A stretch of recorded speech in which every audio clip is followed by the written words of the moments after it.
everyone, welcome to the show. My name is Stephany Yang. Today we have a very special guest with us, Marilyn Fu, a Taiwanese-American screenwriter. Today we'll be talking about her film, Rosemead. Welcome, Marilyn. Thank you for having me. Thank you. I'm glad to be here. Thank you.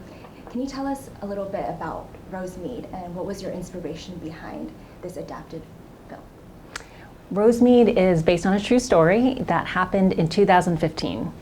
And LA Times journalist Frank Xiong knew about the story, was able, through his persistence, to gain the trust of the living people and created this article that has just been so moving. So the article came to me and I couldn't put it down. I was at a point in my life where I really wanted to write a starring role for an Asian woman.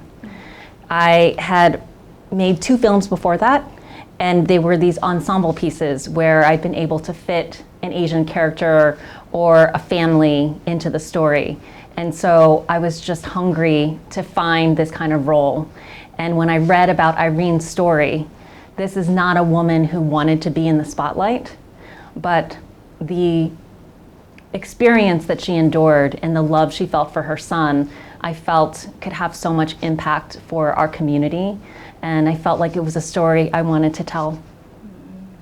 Can you tell us a little bit about the movie Rosemead?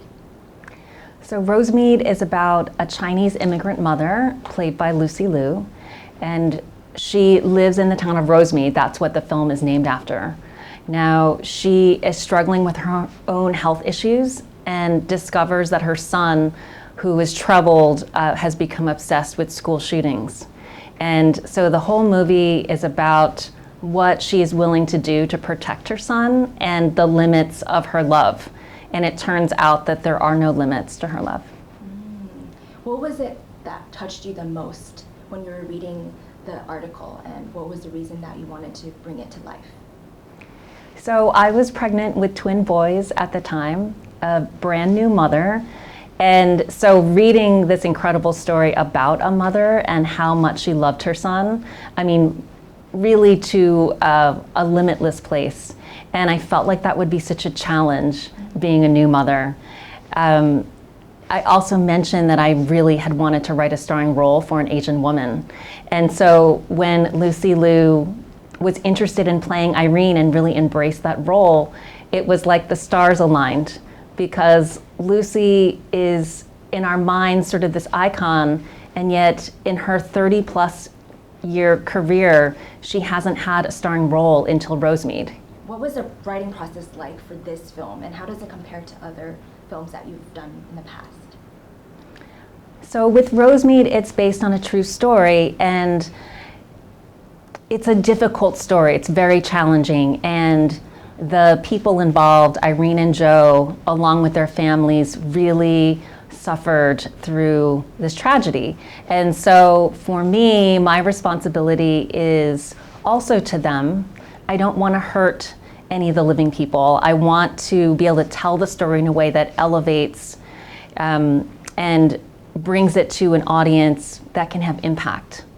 And so I'm sort of like an investigator, and I'm going through Frank Xiong's original article and cherry picking the details of these people and trying to draw a portrait of them. There is a lot that we still don't know about them. So we knew that Irene had gotten a degree in graphic design. We knew that Joe loved to swim. He also had an obsession with Dylan Roof, who was a school shooter in the States. And so I'm trying to put together all of those puzzle pieces to create a portrait of mother and son. I've noticed that for this movie, Rosemead, there's different themes such as mental illness, the immigrant struggle, and family. What other kind of research did you do to portray these subjects accurately? So Joe had a condition, he's schizophrenic. That condition has a very wide range. And so we didn't know exactly where he fell on that range. So I had to make some choices that I felt would work for the story. Even when I go back to the very first moment that I read the article, my very first notes were about a mother's love for her son and a son's love for his mother. And then, so thinking about how to portray his schizophrenia, it all related back to that core truth. Are we portraying his mental illness in a way that brings the audience into his world? The first efforts of the script showed his schizophrenia in a very outward visual and auditory way. And ultimately, we knew that when Lawrence Shao, the actor who portrays Joe, when he came on, that he was going to internalize a lot of Joe's experience, and that showing the audience too much of that would draw them out. Do you think Taiwanese living in Taiwan, like that haven't gone to the US, do you think they would be able to relate to a lot of the themes that you're exploring in your film too? I hope so. Our experience of taking the film around to film festivals has been very emotional. And what we found is that although we were telling the story about a Chinese immigrant family and Asian Americans living in the San Gabriel Valley, we found that the themes really crossed cultural borders, and that there were many people who understood this film, whether they're caregivers who are taking care of somebody with mental illness, or if they are someone who has something that they're dealing with throughout their whole lives. They wanted to talk with us after the screenings. They wanted to express what they were going through and just connect. So I'm very excited to see how the experience will be on November 21st, watching it here in Taipei. Is there going to be other screenings in the US or other countries? So our theatrical release is December 5th in New York, and then December 12th in Los Angeles. And then we will expand, I hope, fingers crossed. As we were talking about, this is an independent film, and there are so many people who believe in it, who just also want to support Lucy Liu in this transformative role. And the more we can get it to people and audiences, the more we can have those kinds of conversations. I think one thing that has really brought a lot of the people together, even on the filmmaking side of the movie, is experiences of being unable to talk about sort of experiences with their family and experiences with mental illness. And we want with the film to be able to draw people out, to start those conversations, to expel this undercurrent of shame that might exist so that there's more healing that can happen. Yeah, there's definitely a stigma sometimes in talking about mental health, especially in Asia, right? So is that why you hope to use your film to cast that out? Absolutely. I mean, I think that's what storytelling is. So that's the only reason why we would go through making a film, which this was 8 years in the making. And so, and as I was talking about, we had so many investors trying to piece together the financing, and it's a whole journey. And to go through that challenging process, it can only be done because you believe so wholeheartedly in the film. And this one is one of those ones where it just felt so important to bring Irene and Joe's story to light, so that through the storytelling, people might feel safe enough to have their own conversations that relate to them personally. So this entire film, from the beginning to the end, it took 8 years, from reading the article to producing it and filming everything. Do you think the story has changed? I think that we are always sort of working against the tide and reaching new heights, but also wanting to go further. So the other day I was at an event, and Michelle Sugihara, who is one of the leaders at CAPE, she said something. She said, "We haven't come this far to come this far." And it really stayed with me because I think it's so true. There's always so much more that we want to do. There are so many more films and stories and experiences that we want to show. And part of my passion for wanting to write a starring role for an Asian woman was because I think there's so many aspects of that female experience, and this one focuses on motherhood from a very specific lens and yet a universal one. And I hadn't seen that before. I think that we are so much more than martial arts. We are so much more than Crazy Rich Asians, and we need all of that within the ecosystem of our storytelling, but let's do more. Mm-hmm. Is there anything else you would like to add about Rosemead or the process of creating Rosemead? When I first wrote the script, I was pregnant with my sons. And so I didn't have much hands-on experience, none at all, with being a mother. And I think that a lot of what I put into the script was from my own mom and her relationship with me and my family. Now when I watch the film, I see so many more things that break my heart because now they really resonate now that my sons are 6 years old.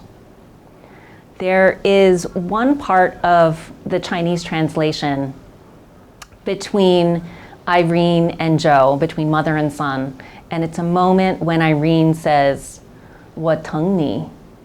And when I think about this translation, I know that there is tongue and that there is I, and that there isn't really an English translation for tongue. It has a specific meaning that is specific to our language, and the root of it means pain. And so when I discovered that it's a love that makes you hurt, perhaps physically, then that made me think about motherhood in a whole other way and look at the movie differently. Did you grow up speaking Chinese at home or Taiwanese at home? I didn't speak Chinese because my dad was Hakka, and so the common language between my mom and dad was Chinese. I learned Chinese first and was fluent as a kid, and then started school, learned English, and lost the Chinese. But now my sons are in a bilingual school, so I'm learning again and becoming more comfortable.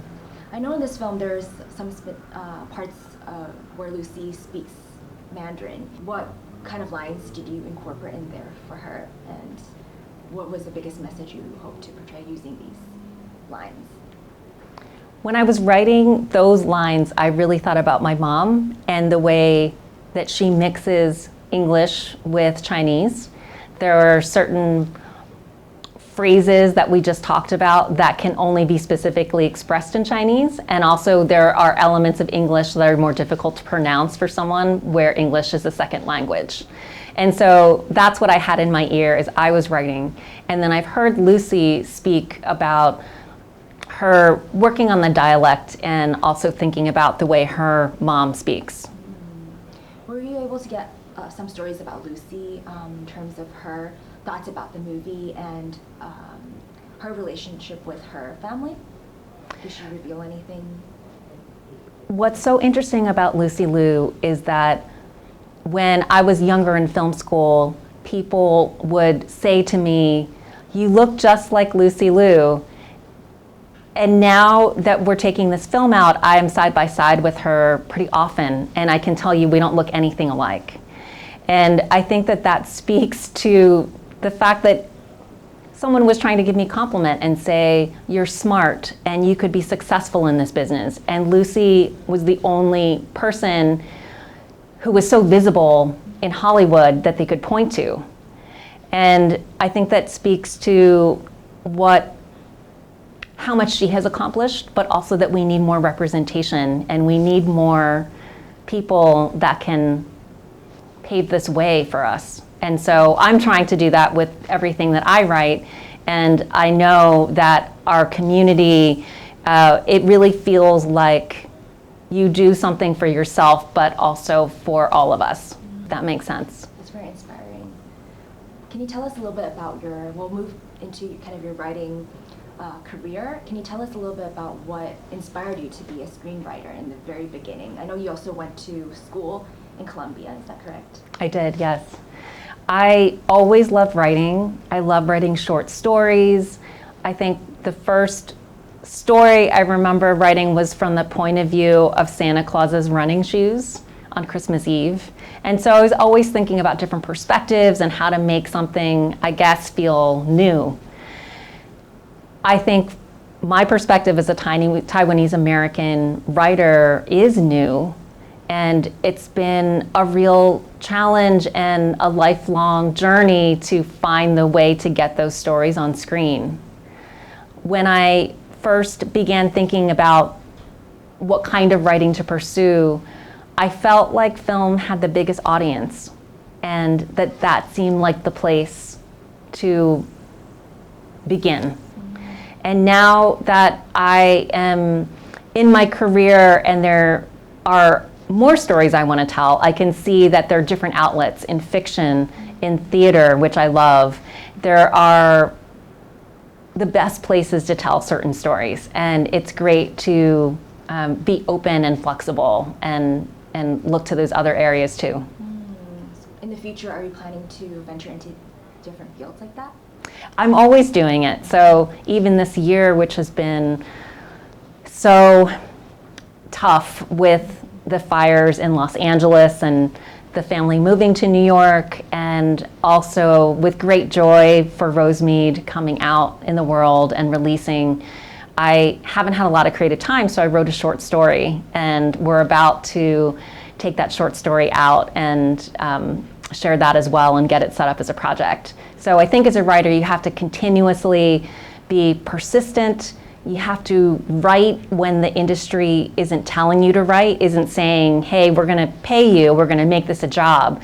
You have to write because you love it, and you have to be nimble.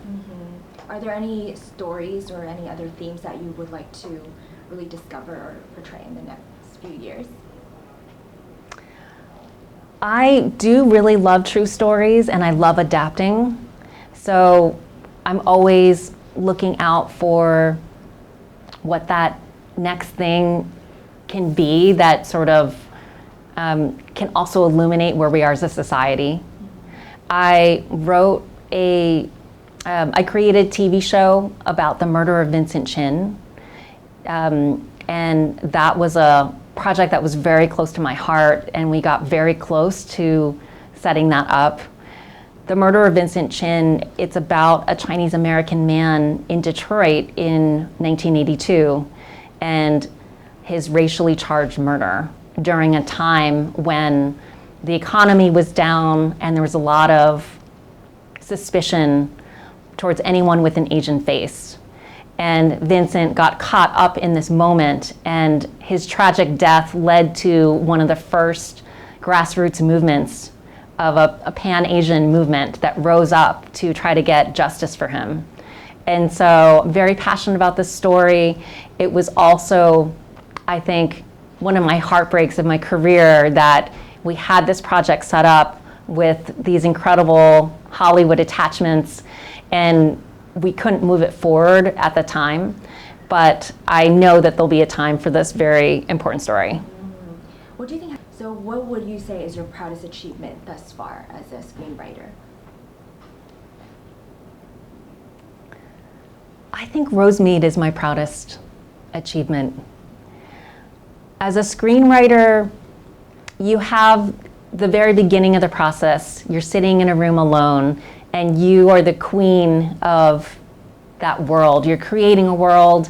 You can tell your characters what to say, what to do. But then the moment you turn it over, you have to hope that you have good collaborators and that your intention is going to make it on screen. I think there's something about Rosemead. I feel for the first time that the essence of what I wrote, I see it and I feel it on screen. And that is a testament to the director, Eric Lin. That's a testament to Lucy Liu and Lawrence Shao, who plays Joe. And also the many people behind the scenes whose actions we don't see, who all help to elevate the words to what we see. And to have that experience as a screenwriter, I think is really special. It's the first time. This time coming to Taiwan, did you get some inspiration for maybe a future project about Taiwan? That's so interesting that you asked that, because the first morning I walked out, we're staying with our cousins, and walked out into the street and just felt such an energy in the air. And I had mentioned this before, but feeling so at home, yet excited.